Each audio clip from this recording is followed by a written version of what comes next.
निर्विशेष शून्यवादी पश्चात देश तारने, जो भगवान से एक होना चाहते हैं, जो शून्यवादी उनका उद्धार करने वाले।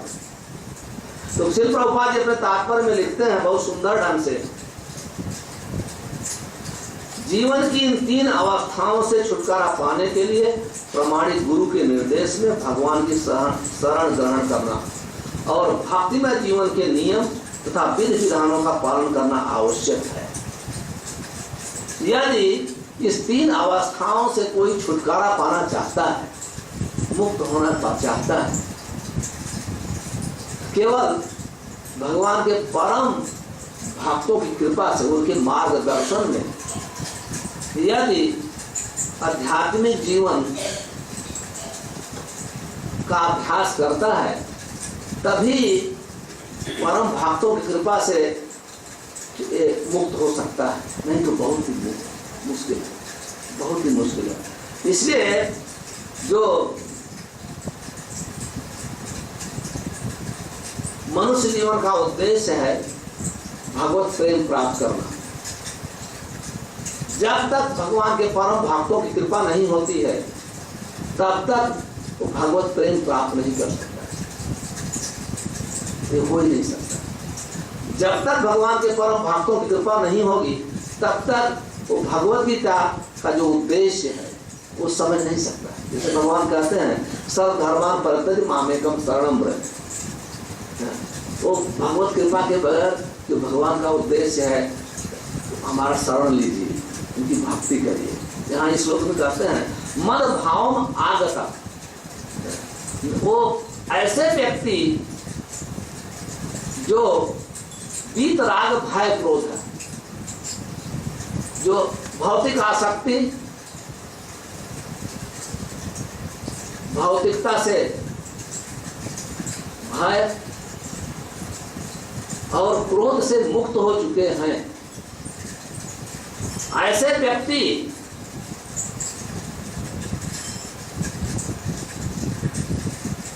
ज्ञान तपसा पूता, मेरे ज्ञान को प्राप्त कर, मेरा जन्म कैसे है, मेरा कर्म कैसे दिव्य है, वो पवित्र हो सकते हैं। जब तक व्यक्ति भौतिकता से बहुत आसक्त है, तब तक वो भगवत प्रेम की तरफ आगे प्रगति नहीं कर सकता है। इसलिए शास्त्र में वर्णन है कि जब हम भगवत भक्तों के मार्गदर्शन में भगवत गीता को सीखते हैं, भगवत गीता के अनुसार आध्यात्मिक जीवन को अपनाते हैं, तभी हम ये धीरे धीरे सनई सनई भौतिक आसक्ति से मुक्त होते हैं। कैसे अपनाते हैं? प्रभुपाद जी अपने तात्पर्य में लिखते हैं कि श्रीपाद रूप गोस्वामी भक्तसामी सिंधु एक ग्रंथ है, उसमें वर्णन करते हैं आदौ श्रद्धा तथा साधु संग। कहते हैं कि व्यक्ति आदौ श्रद्धा, आध्यात्मिक जीवन अपनाने के लिए थोड़ी श्रद्धा आवश्यक है। कौन भाग्य कौन जीवे श्रद्धा यदि है, तबे से जीव साधु संग करे। कहते हैं किसी न किसी भाग्य से यदि जीव में थोड़ी सी श्रद्धा का उदय होता है, तो वो व्यक्ति उस भक्तों का संग करता है, भक्तों का संग करता है। भक्ति भक्ति सुसंगे सुप्रजायते। कहते हैं भक्ति का जन्म भक्तों के संग में होता है। जब तक व्यक्ति संग नहीं करता है, वो उसकी भक्ति प्रकट नहीं हो सकती। भक्ति हृदय में है, नित्य सिद्ध है। कृष्ण भक्ति कबू न श्रवणात् शुद्ध चित्त करे उदय। भक्ति नित्य है, उसका कभी विनाश नहीं हो सकता, क्योंकि हम लोग भगवान के अंश हैं। मामे अंश से जीव लोग के जीव भूत सनातन है। तो भगवान के अंश होने के कारण भगवान के साथ हमारा शाश्वत संबंध है, लेकिन अभी वो संबंध सुषुप्त अवस्था में, जागृत अवस्था में नहीं। कहते हैं जब व्यक्ति भगवान के भक्तों का संग करता है, संग का अर्थ है साधु संगे श्रवण कीर्तन। संग का अर्थ है भक्तों के संग में हम भगवान के विषय में सुनते हैं। जैसे हम लोग भगवद गीता को सुन रहे हैं, श्रीमद् भागवतम को सुनते हैं, भगवान के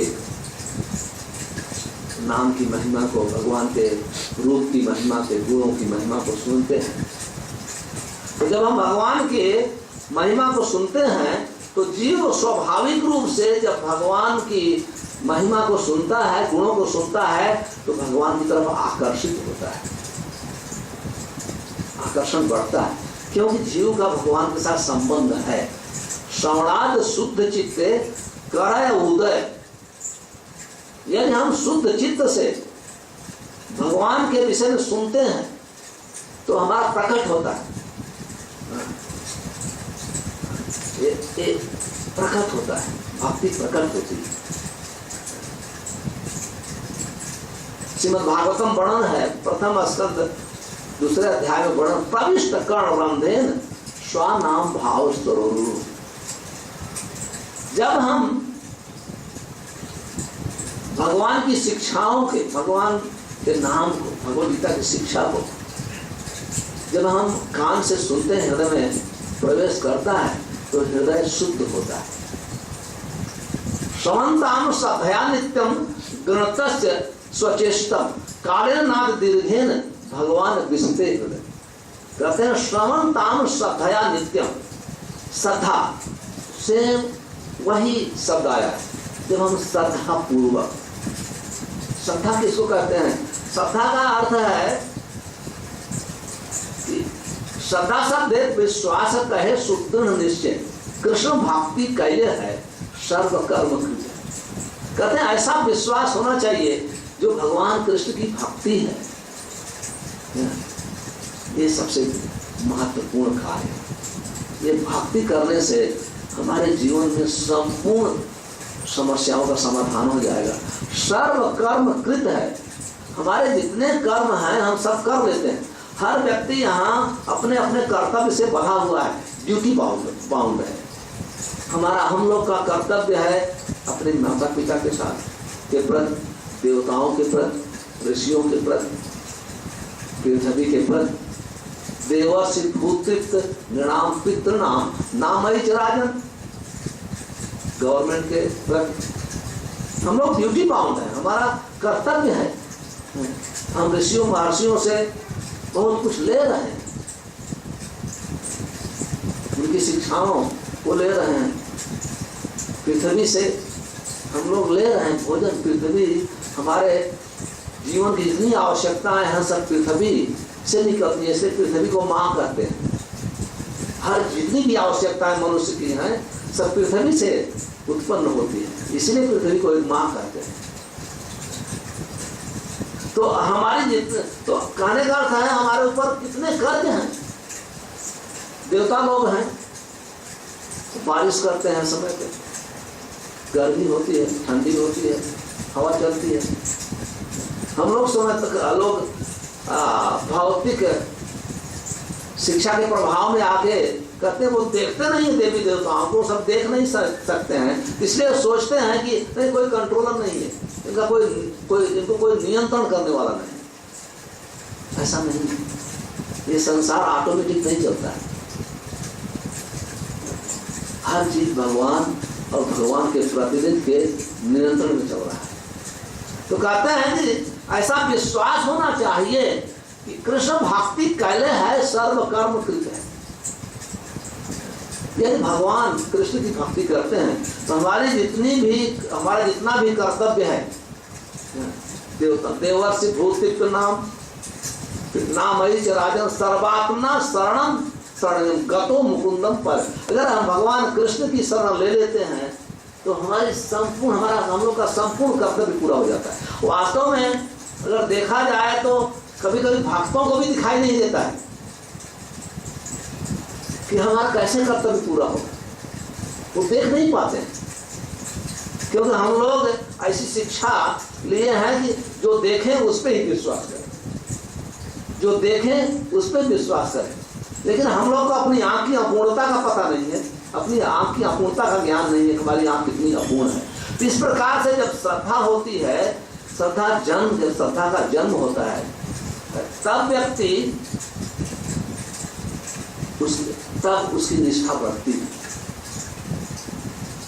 जब भक्तों के संग में इस प्रकार की श्रद्धा का जन्म होता है, जब हम भक्तों की, तब क्या स्वाभाविक रूप से भजन क्रिया, श्रद्धा का अर्थ है भक्तों की वाणी में श्रद्धा, भक्तों के प्रति श्रद्धा। तो हम भजन क्रिया, तो हम भक्ति क्रिया का अर्थ है भक्ति के कार्य जो अपनी इंद्रियों से करते हैं। भक्ति केवल मन का चिंतन नहीं है, भक्ति हम अपने 10 इंद्रियों से करते हैं। हमारी इंद्रियां भगवान की सेवा में लगती हैं, उसको भक्ति कहते हैं। इसी के ना सेवनम भक्ति उच्यते, इसलिए कहते हैं भक्ति क्रिया, भजन क्रिया। कभी कभी लोग भजन क्रिया, भजन करते जैसे गाना, भजन करना, तो ऐसे नहीं, क्रिया करते हैं। हमारे क्रिया का अर्थ है हमारे हाथ पैर सब, इसको कहते हैं साधन भक्ति, इसको कहते हैं साधन भक्ति। तो हम हाथ से भगवान के मंदिर को साफ करते हैं, पैर से मंदिर की तरफ चल के जाते हैं, कान से भगवान के गुणानुवाद को सुनते हैं, भगवान के नाम की महिमा को सुनते हैं। इस प्रकार से हमारी 10 इंद्रियां भगवान की सेवा में लगती हैं, इसको भजन क्रिया कहते हैं। तो इस प्रकार से जब हम भजन करते हैं तो हमारी जो भौतिकता की आसक्ति है, बीत राग का जो आसक्ति है वो कम होती है। ये भक्ति का गुण है। भक्ति परेशान भाव विरक्ति अन्यत्र से तीन एक काल है। जब हम भक्ति प्रारंभ करते हैं तो साथ में जो भी भक्ति हम प्रारंभ करेंगे अनुभव होता है। परेश करते भगवान कृष्ण, जब भगवान कृष्ण की भक्ति प्रारंभ करते हैं, अपनी इंद्रियों को भगवान की सेवा में लगाते हैं, कान से भगवान के विषय में सुनते हैं, जीवा से भगवान की प्रशंसा करते हैं, आंख से भगवान का दर्शन करते हैं। इस प्रकार से 10 इंद्रियों को जब भगवान की सेवा में लगाते हैं तो हम लोग को एक अनुभव होता है। अनुभव के अनुसार बीत राग विरक्ति होती है, भौतिकता से हम अनासक्त होते हैं। जब तक हम लोग भौतिकता से अनासक्त, ये वास्तव में जीव अननेसेसरी अनावश्यक रूप से भौतिक जगत में आ सकता है। कोई जीव का ये भौतिक जगत में कोई जगह नहीं है। जीव तो भगवान के धाम का है, वैकुंठ लोक का है, लेकिन वो अपना लिया है, ये अपना लिया है कि मैं यहाँ का हूँ, यहाँ का हूँ। इसलिए जब हम अपनी इंद्रियों को भगवान की सेवा में लगाते हैं तो भक्ति जाग जाती है। भगवान के भक्ति जाग जाने का अर्थ है भगवान के साथ हम लोग का संबंध प्रकट हो जाता है। तो इस प्रकार से कहते हैं कि जब हम लोग साधु संग में भजन क्रिया, साधु के मार्गदर्शन में स्वतंत्रता पूर्वक नहीं, कभी भी स्वतंत्रता पूर्वक कोई भी व्यक्ति भक्ति को जागृत नहीं कर सकता है। इसलिए भगवान कहते हैं भगवद गीता के 4 अध्याय में, 6 अध्याय में कहते हैं तद्विधि प्रणिपातेन पर प्रश्नेन सेवया उपदेशं देते ज्ञानम ज्ञानिन तत्सुदर्शिन। ये श्लोक का अर्थ है कि भक्ति स्वतंत्रता पूर्वक नहीं हो सकती है। भक्ति भगवान के परम भक्तों के मार्गदर्शन में होती है, तो उन्हें अनुभव है, उन्हें अनुभव है। तो जब हम उनके मार्गदर्शन में भक्ति करते हैं तभी हम लोग को एक अनुभव होता है, एक भक्ति का आनंद मिलता है। जब आनंद मिलता है तो हम स्वाभाविक रूप से विरक्ति या नेत्र से बीत राग है, हम भौतिक वस्तुओं से अनासक्त हो जाते हैं, हम भौतिक वस्तुओं से अनासक्त हो जाते हैं।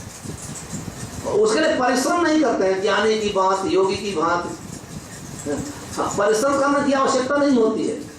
भक्ति, जो ही व्यक्ति भक्ति करता है वो स्वाभाविक रूप से परम दृष्टवा निवर्तते। भक्ति का आनंद महान है, इतना महान है, हमें तुच्छ भौतिक तुच्छ आनंद में हम पढ़ते हैं। एक महान भक्त हुए यमुनाचार्य पहले राजा थे, तो राजाओं को तो कितनी रानियां हुआ करती हैं, तो बाद में भगवान के परम भक्त बने। तो लिखते हैं यद अवधि मम चेत है कृष्ण परार विंदय तद अवधिपद नारी संगमे अस्मराय माने।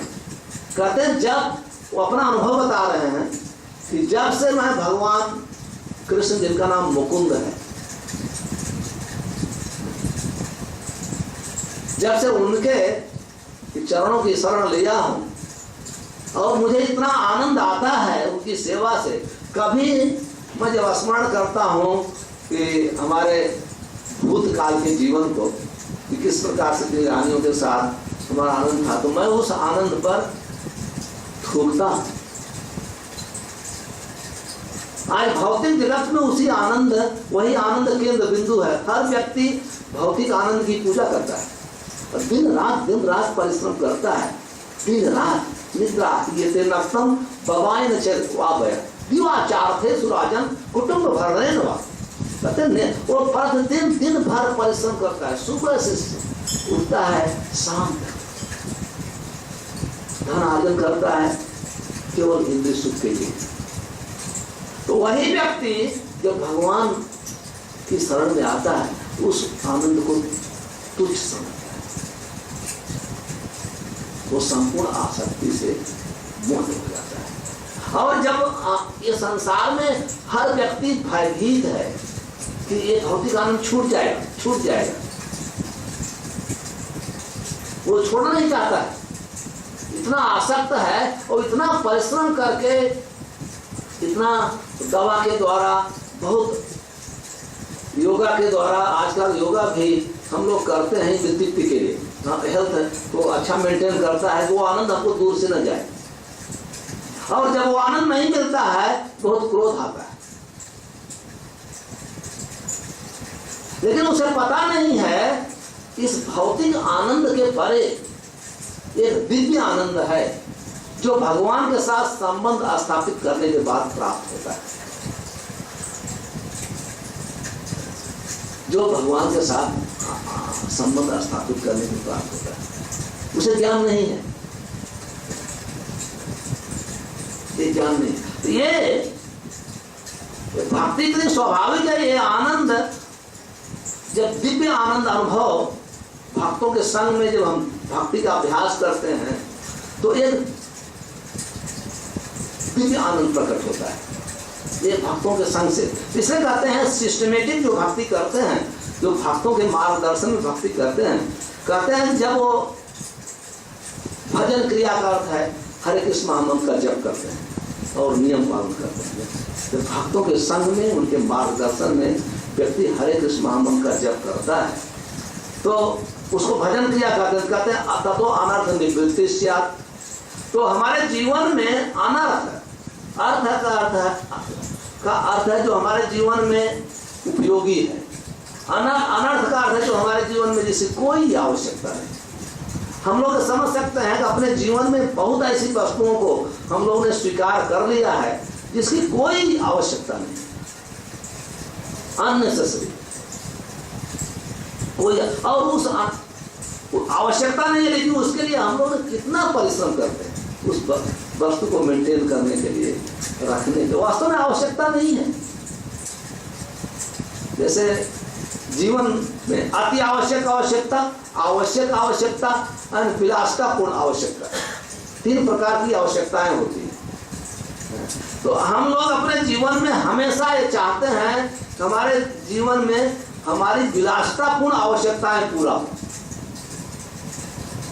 और वही विलासितापूर्ण आवश्यकताओं को पूरा करने के लिए भी हम लोग को कठिन परिश्रम करना पड़ता है, और विलासितापूर्ण आवश्यकताएं आसानी से मिलती भी नहीं। लेकिन हर व्यक्ति को अधिकार है कि उसकी अति आवश्यक आवश्यकता तो बहुत ही महत्वपूर्ण है, वो तो हर व्यक्ति की पूरी होनी चाहिए, ये न किन प्रकार है, किसी न किसी ढंग से। लेकिन आवश्यक आवश्यकता भी आसानी से पूरी हो जाती है। तो शास्त्र का ऐसा नियम है, हम लोग को आवश्यक आवश्यकता को पूरा करते हुए आध्यात्मिक जीवन बिताना चाहिए, क्योंकि आवश्यकता का आवश्यकता पूरा करने के लिए बहुत समय व्यय करने की आवश्यकता नहीं होती है। तो समय बचा करके हमें आध्यात्मिक जीवन में उस समय का उपयोग करना चाहिए, उस समय का उपयोग करना चाहिए। तो कहते हैं कि जब हम भक्तों के संग में आध्यात्मिक जीवन का अभ्यास करते हैं तो एटलीस्ट ये ज्ञान होता है कि ये हमारे जीवन में आवश्यक नहीं है। तो भक्तों के प्रभाव से, संग के प्रभाव से उस व्यक्ति को, उस वस्तु को हम अपने जीवन से निकाल देते हैं। जैसे प्रभुपाद जी कहा करते हैं, वास्तव में हम लोग के जीवन में आवश्यकता कोई प्रकार की नशा की आवश्यकता नहीं है, अखाद्य वस्तुओं की आवश्यकता नहीं है, पर स्त्री गमन की आवश्यकता नहीं है, जो और लाटरी की आवश्यकता, ये सब अनर्थ है, ये सब अनर्थ है। तो जो भक्तों का संग करते हैं इस प्रकार से अपना जीवन पवित्र होता है। तो कहते हैं जब हम इस प्रकार से, जब हम अपने जीवन को स्वच्छ करेंगे, अनर्थों से स्वच्छ करेंगे, तो निष्ठा का जन्म होता है, तो हम भक्ति में फिक्स होंगे। फिक्स का अर्थ है जैसे हम लोग कभी कभी एक दिन रहती है 2 माला किया, दूसरे दिन बिजी हो गया, व्यस्त हो गया, तो माला नहीं होगा। 1 वीक के बाद फिर समय आया तो 4 माला कर लिया। कोई दिन एकादशी आई तो 16 माला 32 भी कर सकते हैं। एकादशी के दूसरे दिन तो पूरा फ्लैट चाहिए नहीं, क्योंकि 1 वीक 2 वीक का कोटा पूरा हो गया है। इसको फिक्स नहीं करते। तो जब भक्तों के संग में अभ्यास करते हैं हम लोग को, क्योंकि आनंद मिलता है, तो हम फिक्स होते जाते हैं। जो हम भक्ति जैसे प्रतिदिन भागवतम पढ़ना, भगवद गीता पढ़ना, 16 माला करना, तो हम फिक्स, हम ऐसा नहीं आज कर ले करने, हम प्रतिदिन करते हैं। जब व्यक्ति इस प्रकार से भक्तों के संग में जब निष्ठा को उत्पन्न करता है तभी रुचि आती है। रुचि का अर्थ है ये काम प्राथमिक है, सबसे प्रथम होना चाहिए। रुचि का अर्थ है इस कार्य, जैसे भौतिक जगत में किसी व्यक्ति को किसी खेल से रुचि है तो हर चीज को सैक्रिफाइस करते, वो क्रिकेट देखता है, फुटबॉल देखता है, यहाँ छुट्टी लेके जो भी लोग देखते हैं, पैसा खर्च करके, वो रुचि है। तो उसी प्रकार से जब हम भक्तों के संग में भक्ति का अभ्यास करते हैं, रुचि बहुत इंपॉर्टेंट है। भक्त राम सिंधु में श्रीपाद रूप गोस्वामी कहते हैं, अघौ भई अनासंग अलाभ्या सुचिरा दत्त कृष्ण नाम देय द्विधा सा दुर्लभा। कहते हैं कि यदि व्यक्ति अघौ भई कितने तपस्या, दान, योग कितना भी करे साधनों को, तो आप उस परिश्रम से भक्ति को प्राप्त नहीं कर सकता है। और दूसरा, कृष्ण भगवान कृष्ण भी भक्ति को जल्दी देते नहीं है। देते तो वही हैं, पर इतना सरल से नहीं देते। इस प्रकार से 2 प्रकार से भक्ति दुर्लभ है। तो हम लोग का जो उद्देश्य है, जीवन का उद्देश्य है भगवत भक्ति प्राप्त करना। तो हम कैसे प्राप्त करेंगे, प्रश्न होता है। तो रूप गोस्वामी कहते हैं अनासंगई, जो इसमें रुचि नहीं है, आसक्ति के बगैर कोई भक्ति करता है तो भक्ति को प्राप्त नहीं कर सकता है। तो आसक्ति कैसे हम प्राप्त करेंगे, तो वही हम वर्णन कर रहे हैं। तो आसक्ति का यहाँ वर्णन है। तो सबसे पहले थोड़ी सी श्रद्धा होती है, उस श्रद्धा से हम भक्तों का संग करते हैं। भक्तों के संग में हम भजन कहने का दीक्षा लेते हैं। दूसरे शब्दों में भजन तब तक प्रारंभ नहीं हो सकता है जब तक हम लोग दीक्षा नहीं ग्रहण करते हैं। तो लिखते हैं प्रताप पर, तो हम जब हम दीक्षा लेते हैं तो उस समय से भक्ति प्रारंभ होती है। दीक्षा एक कमिटमेंट है। दीक्षा काले भक्त करे आत्मसमर्पण। जब हम समर्पण करते हैं गुरु के चरणों में, गुरु के आदेश के अनुसार अपना जीवन बिताते हैं, कहने का अर्थ यह है वहां से भक्ति प्रारंभ होती है। ये बहुत जरूरी है।